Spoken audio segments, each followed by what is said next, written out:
Full-time job is guaranteed. First name? Randy.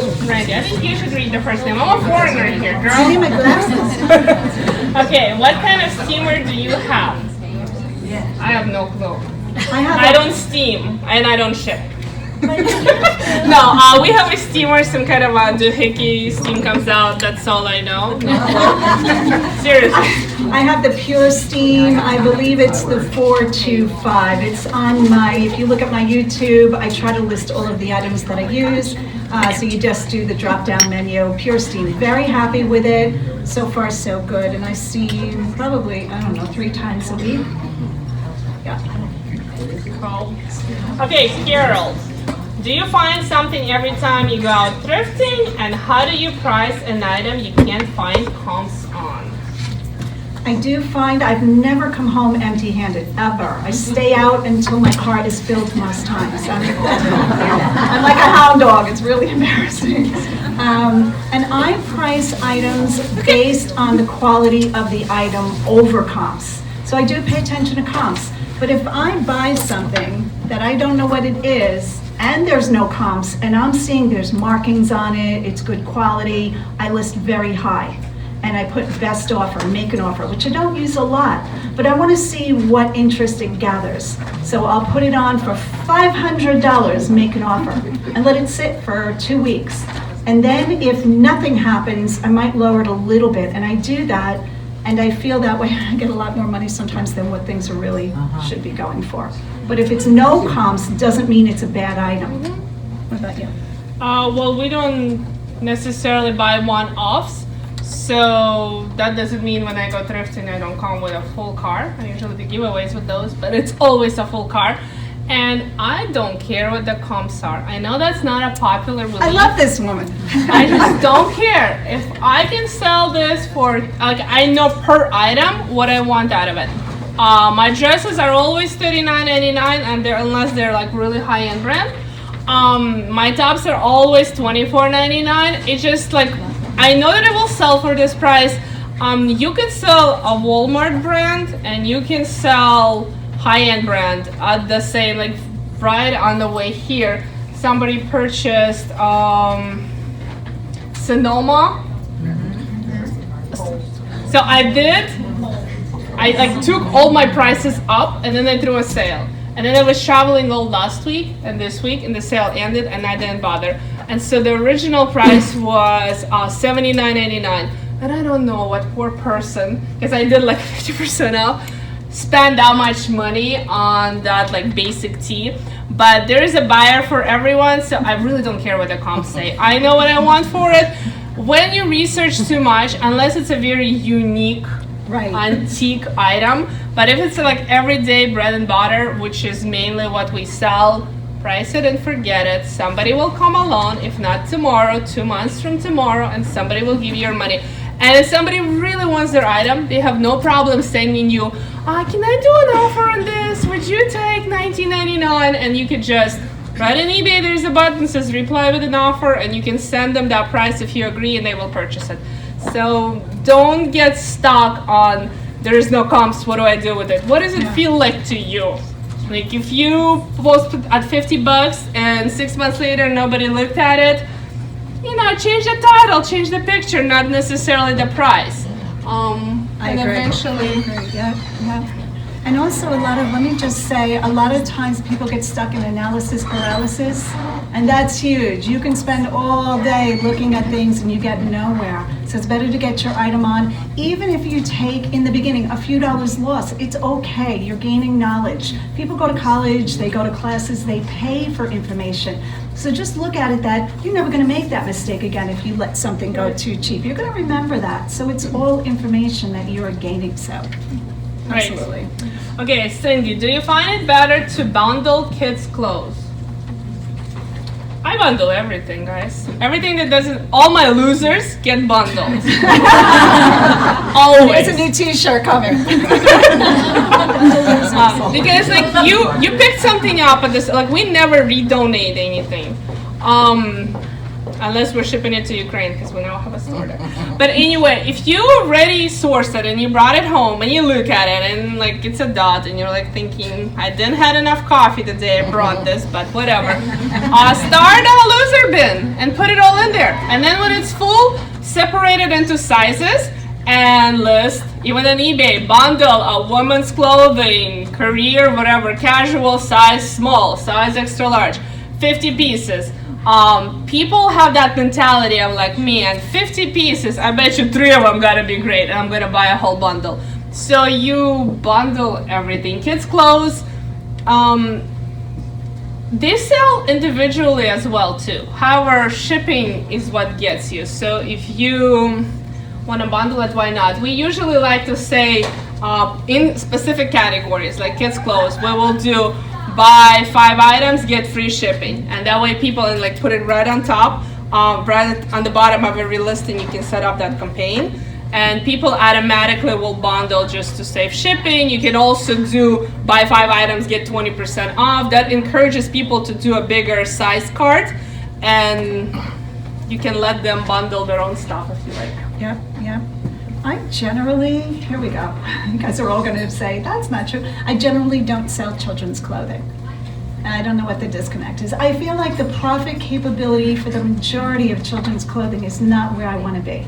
So even though it's cheaper to buy children's clothing, I feel like if I can buy in at $4.50 for a woman's top and get $35, it's rare that I'm going to buy in at $3 for a girl's top and get anywhere near that.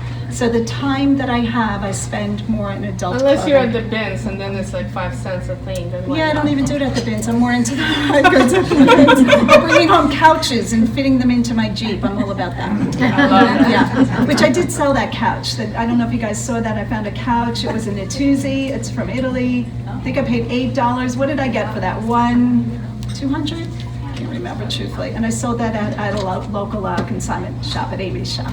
So. Okay. What do you find is the best way to organize things or inventory? So my system is probably close to what Emma was talking about. I have things sorted by category. I know a lot of people do the number system, but that wouldn't work for me. Assigning numbers to a system, if you're going to grow a very large system, is probably the best thing to do. So this is A, 102, B, it tells you exactly where the item is. My problem with that is that if I lose an item, there's no recourse to find that item if it got put someplace wrong. But Lisa's laughing because the other day I was like, I can't find this top. It was in jackets, so she knew to look there. In other words, with putting things, so mine says extra small dark tops, extra small colored tops, extra small printed tops on to small. So I do by category. Okay, well, because we list so much, Yeah, 30,000. we have 3 accounts. We split that up. But we do it for niching purposes. I used to have it set up that way, and then I would have like half empty boxes because still things sell out. I don't know why I can't speak today. And we decided that we're just going to replenish the box. So my girls, when they list, they'll go and they'll shake the box, and this one looks like quarter in it. They'll take it and they'll assign the new item number, or new inventory number to each. Put it in a bag, slap it in, and put it in that box. So we constantly adding to a random box. And yeah, we lose stuff on occasion, You but do? Oh, I feel better. all the time. And then I send an email. Unfortunately, but you could pick any 2 items in my store at no extra charge. If there's nothing you like, please let me know. I will be happy to cancel this transaction. And they always say like, oh, 2 items, and you lose, but you gotta pay for your mistakes. Yeah. But that happens from time to time. But if I used to do dresses only here and tops only there. At the volume we're doing, it's just too much. So you will lose stuff. Don't be scared of losing things. It's part of life. It's okay. It happens.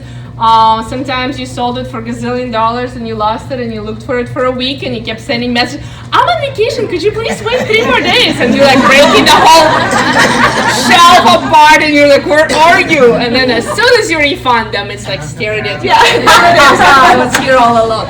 It happens. Yeah. But we just do it per box. Okay, David says, I am local. Yay. What are some good annual yard sales? Ooh. Memorial Day and Labor Day. I think we have both. Lee, do you remember which one is better? In Landisville? The one we filmed, I believe, was Labor Day. Labor Day? Landisville has a town-wide yard sale. Oh, that's Memorial Day. Is it Memorial Day? That's over. I think it's, Coming up in May.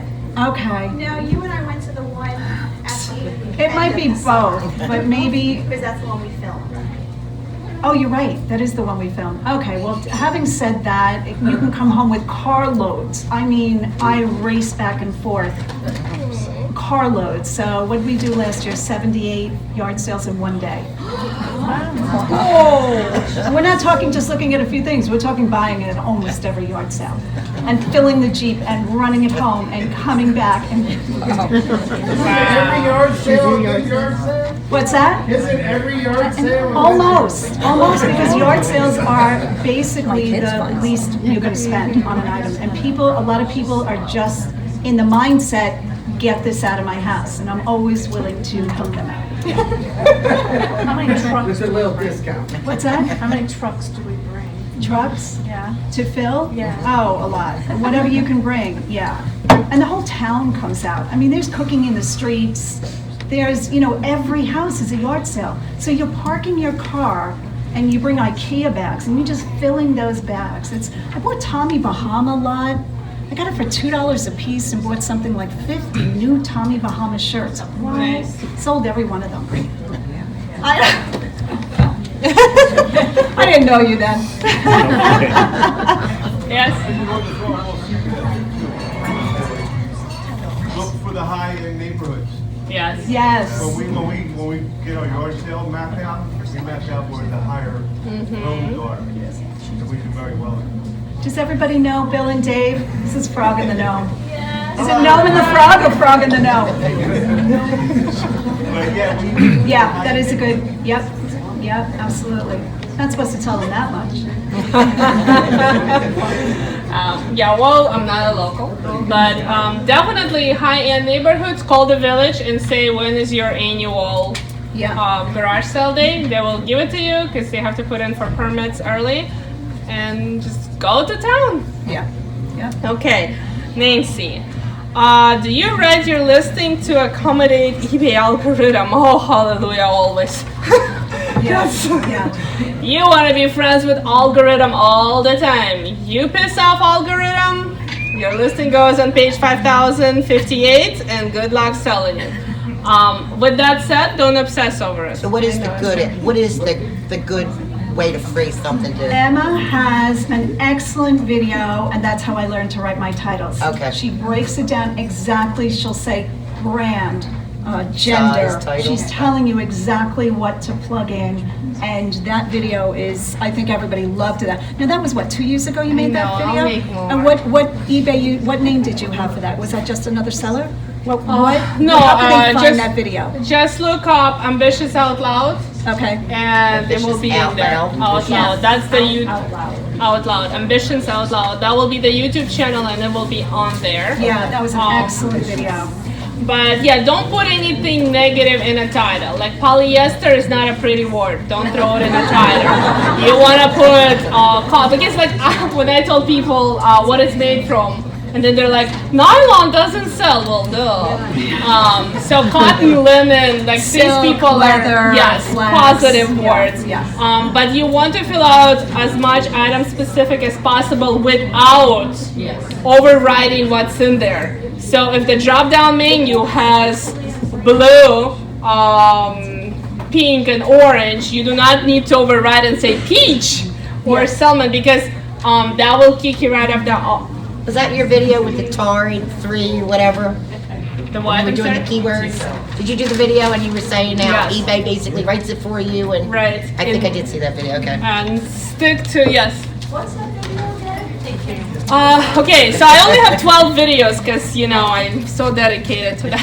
You're busy, But if you go to Ambitious Out Loud on YouTube, my channel will come up. I have not updated it for 2 years. I will, in the next few weeks, post new content on there, I promise. Kick me if I don't. You know what? I know you don't know how to good video. video. I don't care, it's 2 years old. Right. A good video. is a good Ambitions video. Out Loud. Ambitions. Ambitions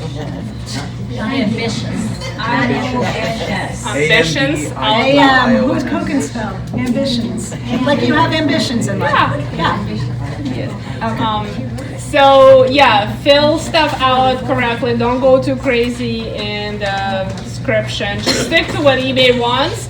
But you also have to play their game as far as sales and niching out. When you have just one top, like say, you know, whatever, Len Bryant top, selling in your store, and I have 70 Len Bryant tops, algorithm will favor me because I have authority in both tops and in the keyword Len Bryant. So for that reason, we have 3 separate stores because we split up based on niches. Like, I feel that it's okay to mix everything if you just have one-offs of everything. But if you want to play the algorithm game, you also can pick a category to have more authority in that space. That Don't gets involved though, right? The average seller, like if they're gonna have like 300 listings on. obsess don't over obsess it. about that It's kind of fine. stuff. Whatever you list, because you have unique items, they'll find you anyway. If you have 300 items, don't just pick up whatever's staring at you. That's not cool either because you gotta be way more selective. Yeah. So if you pick up unique things, they don't have to be even nice things, but they just have to be unique things. You don't want to be picking up the same Old Navy t-shirt. There's already 5 billion other people, and if you only have 300 listings, you're not gonna sell that Old Navy t-shirt unless it's in some particular color that I absolutely have to have. Yeah.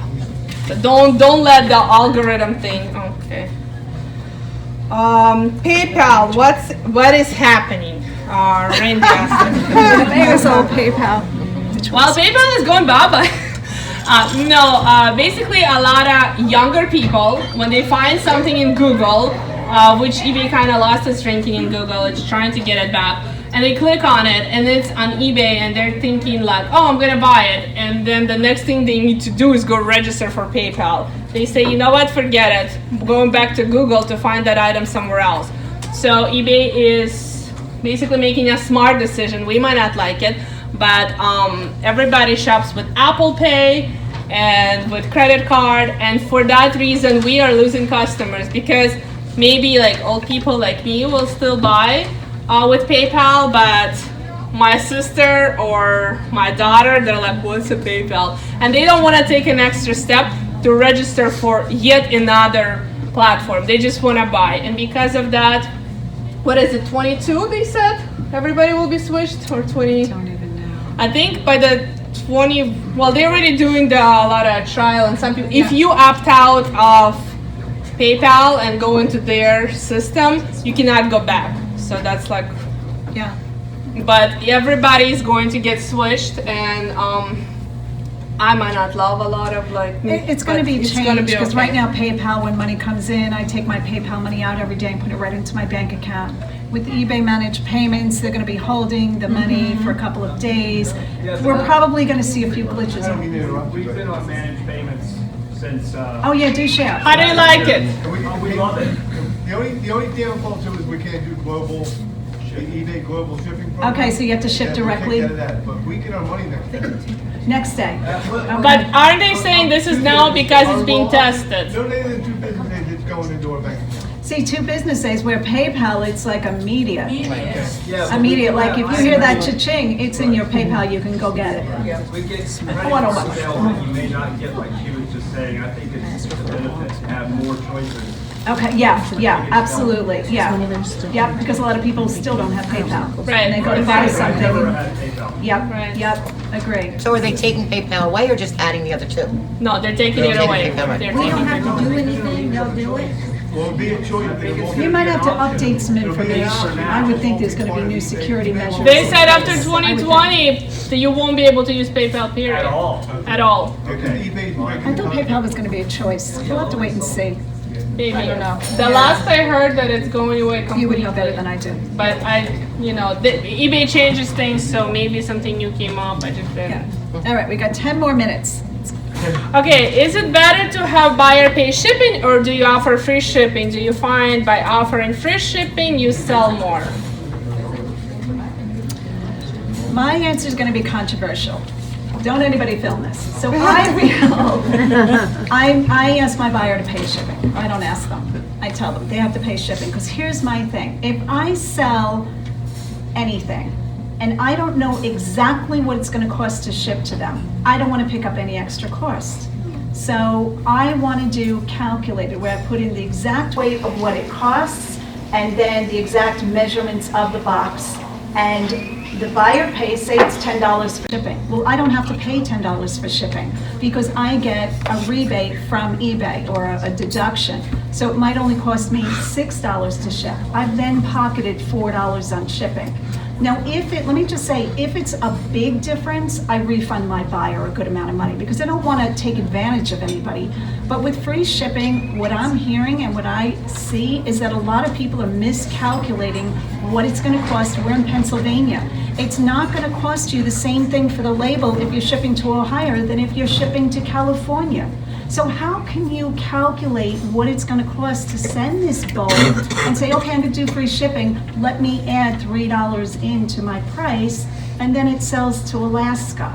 So for me, I do calculated, the only time I offer free shipping is if it's a very high-end item, like $500 and it weighed 2 ounces. Then I might throw in that's it. So we tested this multiple times, and I had other followers of mine tested. I strongly feel that there is no difference between shipping and free shipping. I have not seen one account do better than the other. eBay algorithm obviously likes and encourages free shipping. However, Google, when it sees free shipping, finds your listing incomplete and then it doesn't show it in Google. You want to play Google game way more than you want to play eBay game. Also, when buyer wants to return something, if it was free shipping, you eat the shipping there. However, if they pay for shipping, you're only refunding the item. So I do charge shipping, and I'm more in favor of the shipping. Can I ask you a question? Yes. Karen, I So, have a question about that, while you're talking about. Okay, you'll be next. So when you say we've been doing it, and first we were charging them the shipping, then they made an offer on something, we accepted that offer, and then they were sending us that amount with no shipping. So then we had to contact eBay, and they said, well, make sure your buyer realizes that they're still responsible for shipping. You made them an offer? If you're No, they made us an offer on our objects, so we accepted their offer. That would still be, Yeah, though, that there's they're the paying shipping shipping. still. Something's wrong But with that. for some reason, the invoice wasn't coming out with the shipping on it, and eBay said, oh, well, you have to customize that and then put the shipping down on it or something. So then we just found it easier to say we pay the shipping so that we didn't have that problem again. Yeah. There was some kind of a glitch because Okay. when they give an offer, it says this is the amount plus shipping. They can in words say with free shipping, but that means nothing because Right. the system will still charge them. So something So glitched there, that's and fine, okay. eBay likes glitches. So. You wanted to say something? Yeah, I just had a question about the shipping. So I guess, I don't know if you said, but Karen said about the amount that eBay charges for shipping. So you don't offer your discounted shipping to the customer? Not if you use like flat rate or if you overestimate, so the item is a pound and you're gonna put a pound and a half to give yourself some cushion. We as a seller get a volume discount. Buyer is not a part of that volume system, you know, we just get it as our benefit. You don't necessarily have to pass But it on to you the can buyer. offer it. You can, you definitely can. You can do anything. It's your business. It's the beauty of it. But if you're selling this bulk, you have only a few options: free shipping, flat rate like $8.99, right, and calculated. So no matter how you do it, how are you gonna build in that discount? You have to like literally weigh it out. You could, I guess, refund back, but what is that really gonna accomplish? When I first started reselling on eBay, I was finding my shipping costs were, I guess, a little more than what other people's were, comparably. So I offered my discount, my shipping discount to my customers. Just So realize they- when you collect shipping from a buyer, you are also charged eBay fees on that. So be Yeah. careful when you're doing that, because if you charge them $10 and they're paying $10 shipping, you are now paying 9 point something percent on that money. So Yeah. you really want to calculate at least not to lose money on shipping, because that doesn't sound like a big thing, but if you're selling thousands of items, that's big. You want to really know what your shipping cost is. Also, I think a lot of people forget that shipping and handling, you gotta calculate your packaging time, your packaging material. Right. quality. Right. That's true. Just be careful because sometimes people go nuts on that, and it's like a $20 item and they have $15 shipping on it. Buyer still looks at it as a full. Yeah. So if she's selling free shipping for 25 and I'm selling with shipping for 40, they're going to go to her. So you are welcome to do anything you want. The reason, like, your shipping should always, even if you offer free shipping, your shipping should be built into the price of the item. The reason why you choose shipping is because A, when they return it, you don't have to eat that cost, because if your item is with free shipping, eBay just refunds the whole amount instead of the item cost. And B, because Google likes that that to be filled in, so you rank a little bit better. But as far as how much you spend, you're still, if you're selling the bowl for 20 bucks, it doesn't matter if the bowl is 20 bucks and free shipping. Sorry, she just gave me a Oh, message. Go ahead. okay. 20 bucks in free shipping or $15 and 5 shipping. At the end of the day, it's 20 bucks. So when you start building in handling and everything, you can do whatever you want. Will the buyer look at it and pay it? Yes. International shipping, how do you calculate the cost? When you open it up to, I only do global. You put in the exact measurements and weight of your item. So if you're not in the global shipping program and you're choosing it'll say international shipping, Right. and it gives you 3 choices. Does not ship internationally, ships internationally, flat rate to the same to all buyers. Don't ever pick flat rate because it's not going to be the same if you ship to China as Africa. So you do calculated just like any other package. You put in your weight and your dimensions. Dimensions is everything, because right now, Yes. USPS is like crazy about having the exact, so know the box that you're shipping in and what the added materials to pack are going to cost you. 5 pounds, 12 by 10 by 12. No, and don't use priority boxes. That's going to cost you a lot more. Use a plain box. And then when you put that in, it's going to calculate it for Canada or Australia or whatever, and you won't have to know, but when the person buys it and you see they're in Australia, it's going to be the correct price for them. what you need to buy the label for. Other than your eBay stores and getting free boxes and stuff like that from your ag store, where else would you say the best place to get boxes from? Target is stingy because they recycle their boxes, but I pick up boxes every single place I go. So all my friends collect boxes for me. My mailman gives me boxes. I mean, I'm a box collector because I want to have the box I need. I'm not running out for a box, so I normally have, what, So 4 foot? a lot of yours are repurposed, reused? Yeah, yeah, they're clean. I don't take meat boxes, like anything even that had frozen hamburger, nope. Has to be a dry good box, yeah. Yes. I was just gonna let you know, AJ's in Columbia, they're a discount grocery store. Okay. They have all their boxes I love that, set out. yeah, So you to help have a lot yourself. of times I can just go in there Yeah. and grab. a Most whole bunch of stores different do, kinds of most boxes. stores are really good about it. Yeah. Okay, when does it become beneficial, to get an eBay store, and how do you come up with branding? Okay, when does it become, right now eBay added that baby store. You just gotta do the math.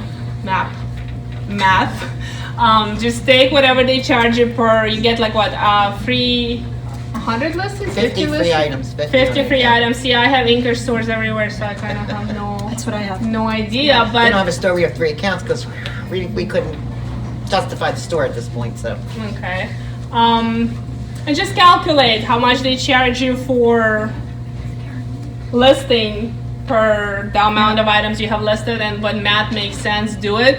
I don't really find that much benefit in algorithm for having a store, but you do get some options as far as your analytics and stuff when you have a store. So at least get the very baby one. What is it, $5? I don't.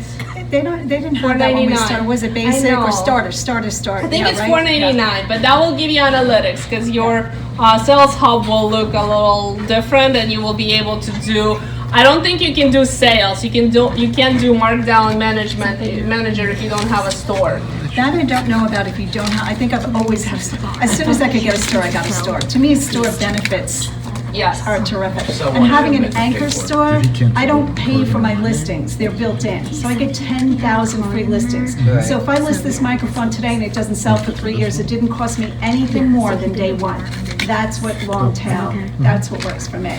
So I don't think, okay, I don't have to start counting the months and saying, oh, I paid 10 cents a month every year. It's $1.20 off the profit.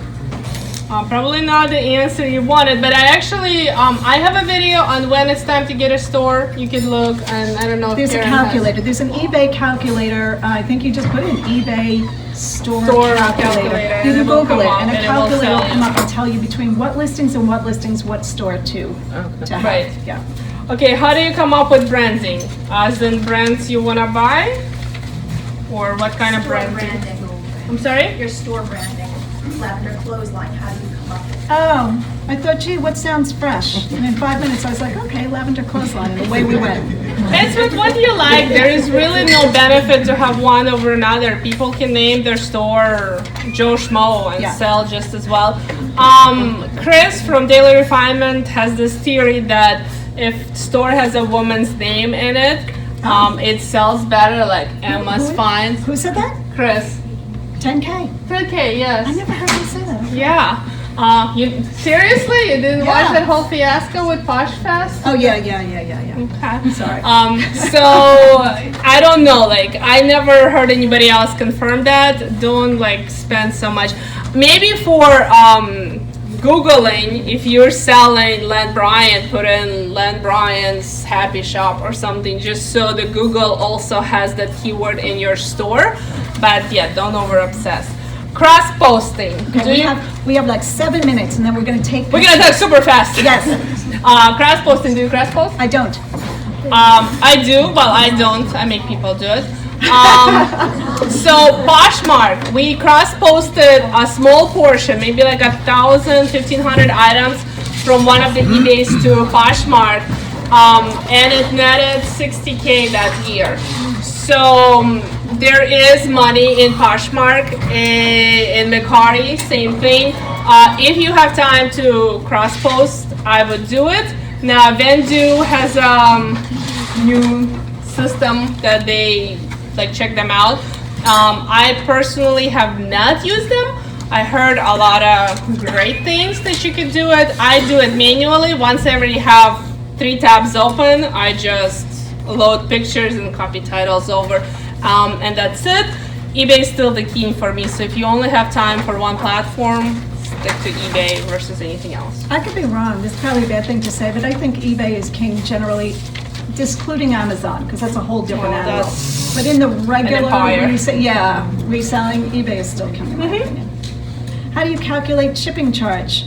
You figure out what package you're using and weigh it and calculate it with the packaging you're going to use. So whether it's a vase or a shirt, know how you're sending that item out and weigh it including the packaging. And anything over a pound turns into priority, and you'll have to put the dimensions in. What is your favorite thrift store? They were all my favorite. It's like saying, which one is your favorite baby? You know, it depends what you're finding what day. The day I found, Christian Dior, or that's my favorite. And then the next day, if I find an antique, I don't know, whatever, that's my favorite. I don't know that I have one favorite. I love them all. What about you? I don't thrift. You don't thrift? She has it all delivered. We should all be doing that.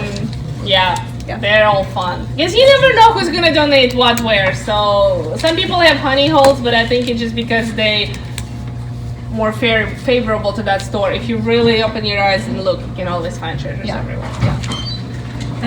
How do you remove those basket thrift store tags? blow dryer, Dry.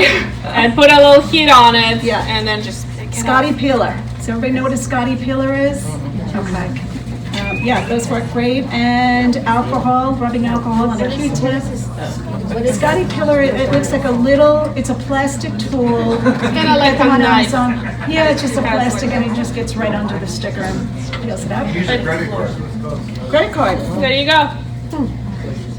Where do you find that you get your best items to flip? Yard sale for me. Oh, they get delivered by the truckload. When Emma, I don't know if you guys heard this story, I'll just make it quick. When Emma was selling out of her house, so she had thousands of items in her house. You were such an inspiration. She had a tractor trailer delivered to her house. How many square footage was that house? It wasn't like this huge mansion. 1,700. It wasn't Yeah. that bad, but It wasn't when you get a semi truck, you need a lift. Well, you need a dock. There's a reason because the A truck dog, and went she had to down, come down her street to her house. but I have no dock. I have just the garage, Surprise. and so there's no lift on those semis. It was challenging. We had to rent a box truck. I had to go to the neighbors and knock and be like, "You want to make $100? You want to make $100? You want to make $100?"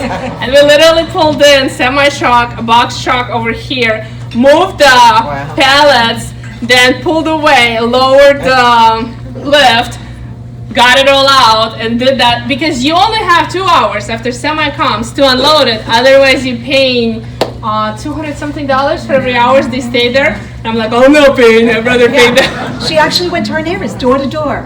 Do you want to make money? They I all know love I'm it. crazy on that Yeah. street, but hey. Yeah, if you're really into reselling, your neighbors all know you're crazy, right? Where do you find your, we did that, okay. I'm afraid to say, laugh out loud. Very new at this. We were all new at this. Stop babysitting my store. I'm dropping prices every time I get a like. Selling things way too cheap. Don't do that. Yeah. Don't, be patient. It's okay. If you're itching to do something, go list more stuff. Yeah. Listing more stuff will get you way more results than dropping the prices. First of all, you have no clue who's liking it. It could be me, who has nothing to do, and I'm just like sitting there and giving you likes to make you feel better, but I never intend to buy from you. It could be a competitor who's like seeing, she's selling this item, let's see what happens. And you get that like, and you get like, oh, get your hopes up. No, and then you keep on lowering your price and killing your profit. No. Don't. It's okay. You Yeah. can send an offer like once every 3 days to people and call it a day. It will still sell.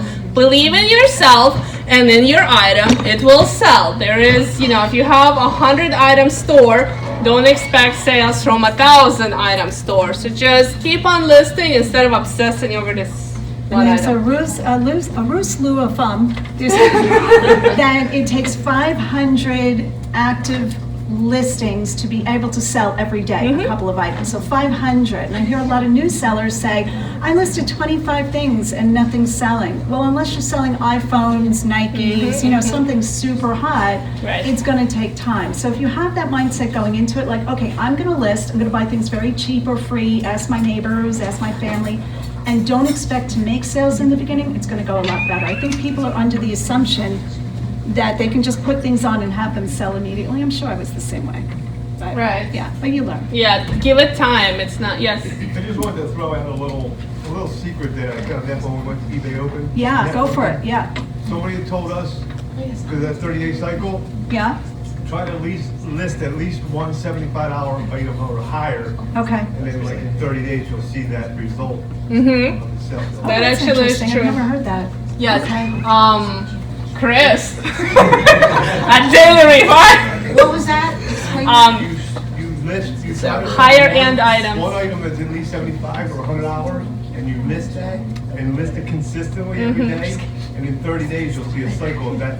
But if we could all find $75 items every day. Yeah, we need to list one every day. Yeah. Well, I know it's hard to do. Yeah. If you can I hear what do you're that. saying, though, the consistency Even if of that's that value, level. just something of value. Yeah.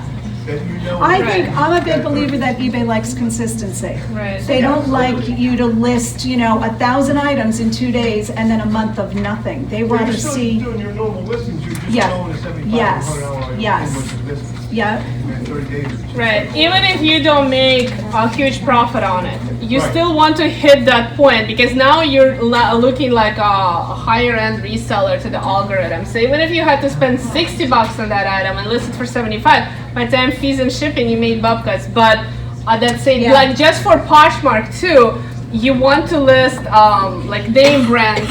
That's why people share their sold. Because every time you share their sold, algorithm gets shepherded like, oh look, she has Gucci, even though you sold it a long time ago. That puts you in a whole other category. So yeah, you want to have higher end items, even if they cost you more. That's why Chris says, like, okay, those $1,000 shoes, I'm in no hurry to sell them. He's just tricking the algorithm, teaching him that he has a you higher still end trying to stuff. sell those? Yeah. I don't know. Yeah. Yeah. Okay, last question. My burning question is YouTube worth it? In other words, since you've started, have you seen an increase in sales? Okay, so I'm going to say that YouTube is definitely worth it. That's why I put so much of my time and work into it. So let me just say that in January's paycheck for YouTube was what, $3,400? $3,400 YouTube sent me for the month of January. And you guys see me. I mean, do I really have this extraordinary knowledge? No, I put on tassel earrings. I'm kind of friendly. I like to share what I find, and that's it. Here's the thing. For me to make that much money on eBay, I'd have to sell, my profit margin is probably about 62 to 65%. So I'd have to sell almost double that amount. I'm going to say I'd have to sell probably 7,000 to make 3,400. This is clear money on YouTube. Is that based on views? What's that? Is that based on views? It's based on a couple of things, but yeah, it's definitely how interested, how long they're watching for, how often you're making a video. YouTube is almost like television. They want to see, like I post videos on Sunday. Yeah, again, it's that repetition of, so I'm going to say YouTube is definitely worth it. I have seen a little bit of rise in sales in my eBay, but not something so much to speak of. I sell well with or without YouTube, so. Social media opens opportunities for you. If you're out there and you talking and you're saying what it is you're interested in, you will be surprised how many people will contact you and say, I have this, I want to get rid of it, Yes. buy it, I'm moving out of country, I'm moving in a different state, I don't want to take it. From that point of view, it's worth it. As far as like sales in your store, I did not see that much of a difference. Probably not. People will still search for what they need. They're not going to go buy from you just because they like you. Unless you have a very big following. So everybody know Right. Crazy Lamp Lady, Jocelyn and Andrew? Their store, if you look at it, like right now I think they have 175 listings on, and they're making a killing. But I feel it's because their numbers, what are they getting, like 45,000 average views on a video, like within a couple of days? Something like that throws it into a whole Right. different, but generally, in my level, what do I get, like 10 or 12,000 views, 15,000 views? It does help because it's exposure of what you're selling, especially if you're selling like, hey, I picked this up. Somebody likes it, Anywhere you decide. can, show more interest. But, all right, so that wraps up question and answer.